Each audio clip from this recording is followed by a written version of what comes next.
जहाँ पर आत्मविश्वास अतिरिक्त बल को लेकर आती है, वहीं पर संदेह हमारी आदि बल, हमारी आदि सामर्थ और हमारी आदि शक्ति को घटा देती है। हमारी धैर्य, हमारी साहस, हमारी विश्वास, आत्मविश्वास, ऐसे हमारी सारी ताकतों को, सारी शक्तियों को संदेह खत्म कर देती है, मिटा देती है। जब हमसे संभावना की कोई बात कही जाती है, उस पर विश्वास करना और खुद के ऊपर आत्मविश्वास को रखते हुए आगे बढ़ना हमारे कामों को सफल करने के लिए, अंजाम देने के लिए मदद करती हैं। इसलिए कोशिश ये होनी चाहिए कभी भी किसी भी तरह से संदेह हमारे मन में उत्पन्न ना हो। बिना संदेह के, बिना शक के जब हम आगे बढ़ते हैं, हम बड़े बड़े गढ़ों को जीत सकते हैं, बड़े बड़े युद्ध में विजय ठहर सकते हैं, बड़े बड़े मुकाम और मंजिलों तक पहुंच पाते हैं। हमारे अध्ययन इतिहास के पहले ग्रंथ दाऊद के वृत्तांतों की यहाँ पर चल रही हैं। आज के हमारे अध्ययन में फिर से एक बार हम दाऊद को देखने जा रहे हैं।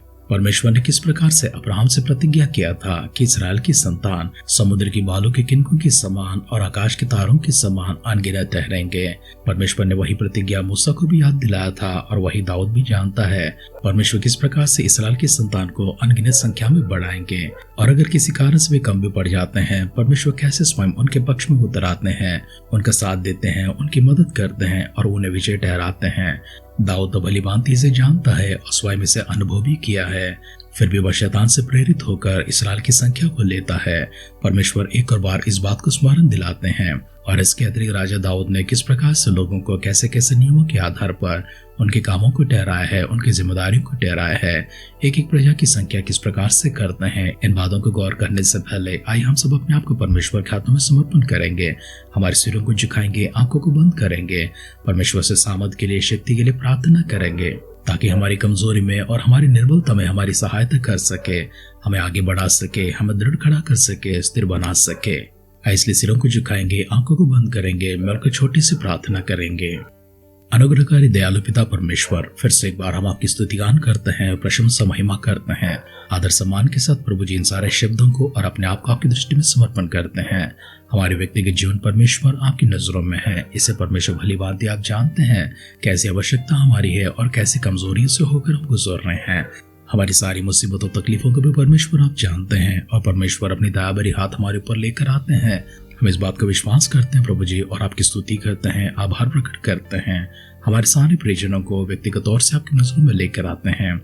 एक एक जन को परमेश्वर आप छूने के लिए, उन्हें सामर्थ से भरने के लिए, अपनी शक्ति, अपनी सहायता प्रभु जी उन तक पहुंचाने के लिए आपके सारे प्रावधान अपार और अनगिनत रूप में परमेश्वर उन तक पहुंचाए जाएंगे। प्रभु जी इस बात का भी विश्वास करते हैं। परंतु पिता दीन और नम्र होकर आपकी दया दृष्टि में अपने आप को समर्पण करते हैं और छोटी सी गुजारिश करते हैं, अपनी सहायता भरी हाथ प्रभु जी हर किसी के ऊपर लेकर आते रहिए।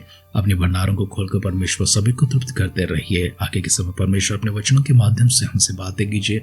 हमारी सारी कमजोरी में प्रभु जी हमारी सहायता करते हुए जी हमें बल दे, इसके लिए शुक्र अदा करते हुए आदर सम्मान महिमा के साथ में हमारे उद्धारकर्ता हमारे प्रभु यीशु मसीह के नाम से इस प्रार्थना को मांगते हैं।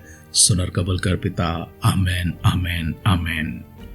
आध्यात्मिक जीवन की दैनिक खुराक सुन रहे हमारे सारे प्रिय श्रोताओं को, परमेश्वर के प्रिय भक्तगणों को प्रभु यीशु मसीह के नाम में प्यार भरा जय मसीह की सुप्रभातम और शुभोदय कहते हुए हम सबका मनपसंद ध्यान केंद्र आध्यात्मिक जीवन की दैनिक खुराक में और इस नए दिन में आप सबका स्वागत करते हैं।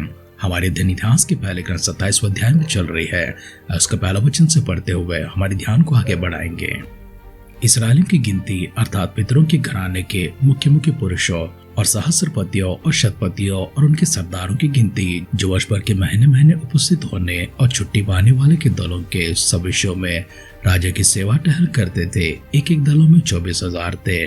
पहले महीने के लिए पहले दल का अधिकारी जब्दिएल का पुत्र यरोबाम नियुक्त हुआ और उसके दल में 24,000 थे। वो पेरेस का वंश का था और पहले महीने में सब सेनापतियों का अधिकारी था। और दूसरे महीने के दल का अधिकारी दोदे नाम एक अहोई था और उसके दल का प्रधान मिल्को था और उसके दल में 24,000 थे। तीसरे महीने के लिए तीसरा सेनापति यहोयादा याजक का पुत्र बनाया था और उसके दल में 24,000 थे। यह वही बनाया है जो 300 शूरों में वीर और 300 श्रेष्ठ में भी था और उसके दल में उसका पुत्र अमीजादाब था। चौथे महीने के लिए चौथा सेनापति योआब का भाई असाहेल था और उसके बाद उसका पुत्र जबद्या था और उसके दल में 24,000 थे। पांचवें महीने के लिए पांचवा सेनापति इजरहेशमूत था और उसके दल में 24,000 थे। छठवें महीने के लिए छठवा सेनापति तकोई इक्कीश का पुत्र ईरा था और उसके दल में 24,000 थे। सातवें महीने के लिए सातवां सेनापति इब्राहिम के वंश का हेलिस्पेलोनी था और उसके दल में 24,000 थे। आठवें महीने के लिए आठवां सेनापति जरा के वंश में से होशेशबकै था और उसके दल में 24,000 थे। नवे महीने के लिए नौवां सेनापति बिन्यामीनी अबीएजर अनातोतवासी था और उसके दल में 24,000 थे। 10वें महीने के लिए 10वां सेनापति जरहीम हरै नतोपवासी था और उसके दल में 24,000 थे। 11वें महीने के लिए 11वां सेनापति इब्राहिम के वंश में का बनाया पिरातोनवासी था और उसके दल में 24,000 थे। 12वें महीने के लिए 12वां सेनापति उतनील के वंश का हिल्दै नतोपवासी था और उसके दल में 24,000 थे। फिर इस्राएली गोत्रों के ये अधिकारी थे, अर्थात रूबेनियों का प्रधान जिक्री का पुत्र इलियाजर, शिमोनियों से माका का पुत्र शपत्या, लेवी से कमीएल का पुत्र हशब्या, हारून की संतान का सादोक, यहूदा का एलीहू नाम दाऊद का एक भाई, इसकार से मिकाल का पुत्र ओमरी, जबलून से उबद्या का पुत्र शमाया, नप्ताली से अजरियल का पुत्र यरीमोत, इब्राहिम से अहजा का पुत्र होशै, मनस्से से आधे गोत्र का फदाया का पुत्र यूवेल, गिलाद के आधे गोत्र मनुष्य से जकरिया का पुत्र इद्दो, बिन्यामीनी से अब्नेर का पुत्र यासीएल और दान से यरोहाम का पुत्र अजरेल ठहरा। यही इसराइल के गोत्रों के हाकिम थे, परंतु दाऊद ने उनकी गिनती 20 वर्ष की अवस्था से नीचे की ना की, क्योंकि यहोवा ने इसराइल की गिनती आकाश के तारों के बराबर चढ़ाने के लिए कहा था। सरुया का पुत्र योआब गिनती लेने लगा पर निपटा ना सका, क्योंकि ईश्वर का क्रोध इसराइल पर भड़का और ये गिनती राजा दाऊद के इतिहास में नहीं लिखी गई हैं। फिर अदीएल का पुत्र अजमावेद राज भंडारों का अधिकारी था और देहात और नगरों और गांव और गढ़ों के भंडारियों का अधिकारी उज्जिया का पुत्र योहानातन था। और जो भूमि को जोतकर बोकर खेती करते थे उनका अधिकारी कलूब का पुत्र इजरी था। और दाग की बारियों का अधिकारी रामायशी में और दाग की बारियों की उपज जो दाखमधु के भंडार में रखने के लिए थी उसका अधिकारी शापामी जब्दी था। और नीचे के देश के जलपाई और गुलर के वृक्षों का अधिकारी गदरी बालहनान था। और तेल के भंडारों का अधिकारी योआश था। और शारोन में चरने वाले गाय बैलों का अधिकारी शारोन शित्री था। और तरायों के गाय बैलों का अधिकारी अदलै का पुत्र शाबा था। और ऊंट का अधिकारी इश्माइली ओबेली और गदियों का अधिकारी मेरोनोतवासी हदिया और भेड़ बकरियों का अधिकारी हगरिया जीज था। यही सब राजा दाऊद के धन संपत्ति के अधिकारी थे। और दाऊद का भतीजा योनातान एक समझदार मंत्री और शास्त्री था। और कीशी हकमनी का पुत्र यहीएल राजपुत्रों के संग रहा करता था। और अहीतोपेल राजा का मंत्री था। और यरेकी होशे राजा का मित्र था। और अहीतोपेल के बाद बनाए का पुत्र यहोयादा और एबीदार मंत्री ठहराए गए। और राजा का प्रधान सेनापति योआब था। इतिहास का पहला ग्रंथ 27वां अध्याय का पहला वचन से लेकर आखिरी वचन तक हमने पढ़कर सुना है। हमारी आज की पठन में इस वृत्तांत में हम लोग इस प्रकार से देखते हैं दाऊद किस प्रकार से सभी भंडारों के ऊपर, सभी खजानों के ऊपर और हर एक चीज के ऊपर अधिकारी ठहराते हैं। किस तरह से एक एक कुल से, एक एक गोत्र से उन्होंने 24 हजारों को लिया था और सभी को बराबर से नियुक्त किया है। इनमें से कोई काम करने वाले होते हैं तो कोई छुट्टी लेने वाले होते हैं। एक दल काम करते जाती है तो दूसरा दल छुट्टी लेकर जाती है। इसी प्रकार से दाऊद ने अपने राज्य के हर एक संपत्ति के ऊपर, हर धन के ऊपर, हर धनागार के ऊपर, हर खजाने के ऊपर और हर वस्तु के ऊपर, हर पशु के ऊपर, हर उपज के ऊपर अधिकारियों को ठहराया है।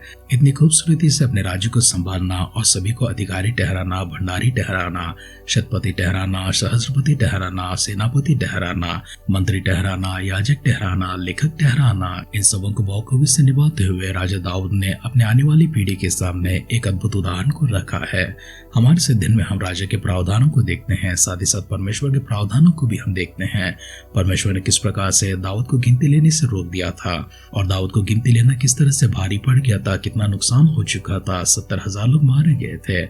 इन बातों को भी स्मरण करते हैं। लेकिन सबसे बढ़कर स्मरण करने वाली बात यह है हमारी संख्या कितनी छोटी भी क्यों ना हो, हम कितने कमजोर भी क्यों ना हो, हम अकेले भी क्यों ना पड़ जाए, परंतु परमेश्वर हमारे लिए पर्याप्त है। इस बात को फिर से एक बार स्मरण दिलाते हैं। तो इसलिए अपने सिरों को झुकाएंगे, आंखों को बंद करेंगे, परमेश्वर से कहेंगे कि प्रभु कोई हो या ना हो, कोई साथ दे या ना दे, कोई हमारे पास रहे या ना रहे, परंतु प्रभु आप अगर हमारे साथ में हैं तो हमारे लिए पर्याप्त है। इसलिए अपने आप को खुदावंद के हाथों में लेकर जाएंगे, सिरों को झुकाएंगे, आंखों को बंद करेंगे, समर्पण की एक छोटी सी दुआ को प्रभु के सामने लेकर जाएंगे। अनुग्रह और आशीषों से भरता हुआ हमारे दयालु, करुणामय और प्रेमी पिता परमेश्वर, हम फिर से एक बार आपकी स्तुति करते हैं, प्रशंसा करते हैं, महिमा करते हैं। आभार परमेश्वर सम्मान के साथ में आपके दिव्य सानिध्य में लेकर आते हैं। इन शब्दों के लिए परमेश्वर आपको धन्यवाद करते हैं। इन विश्वास की प्रभु बातों के लिए फिर से एक बार आपकी शुक्रिया अदा करते हैं। इन वचनों के आधार पर प्रभु जी हम लोग चल सके, हमारा विश्वास प्रभु जी दृढ़ रह सके, हम स्थिर रह सके। प्रभु जी पवित्र आत्मा का अभिषेक इसलिए प्रभु हमारे ऊपर उंडेलने के लिए प्रार्थना करते हैं। आत्मा का गवाही प्रभु जी निरंतर हमारे साथ में रखिए, वचनों को रोज हमें खड़ा करते रहिए। प्रभु यीशु मसीह के बादलों के आगमन अगर विलंब हो गए, कल सुबह फिर से एक बार मिलकर आपकी स्तुति करने, आपकी आराधना करने के लिए हमें सजीवों की संख्या में, भाग्यवानों की संख्या में संभाले रखिए। अगर ऐसा न तो प्रभु यीशु मसीह के बादलों के आगमन में हम सबको शामिल करने के लिए प्रार्थना करते हैं। दुआ को सुनकर पिता परमेश्वर अपने देवोत्तरों के लिए धन्यवाद करते हुए हमारे उद्धारकर्ता हमारे प्रभु यीशु मसीह के नाम से इस प्रार्थना को मांगते हैं। सुन और कबूल कर पिता। आमेन, आमेन, आमेन। आपकी निस्सहायता में परमेश्वर अपनी सहायता को लेकर आपके पास पहुंच जाए। आपके कमजोरी में वे आपके बल होकर आपकी निर्बलता को दूर करे। आपके अकेलेपन में परमेश्वर आपके संग होकर संसार के अंत तक मैं तुम्हारा साथ दूंगा। इसी प्रतिज्ञा को परमेश्वर आपके जीवन में पूरी करते हुए आपके संग रहकर आपको आगे बढ़ाते रहे। आपके हर कदम पर परमेश्वर अपनी अगुवाई और अपनी सहायता आप तक पहुंचाते रहे। हमारी इस दुआ और कामना के साथ आज की ध्यान पर समाप्त करते हैं। आप सुनते रहिए, सुनाते रहिए आध्यात्मिक जीवन की दैनिक खुराक। कल फिर मिलेंगे। अपना ख्याल रखिए, अपनों का ख्याल रखिए, दूसरों का भी ख्याल रखिए। God bless you.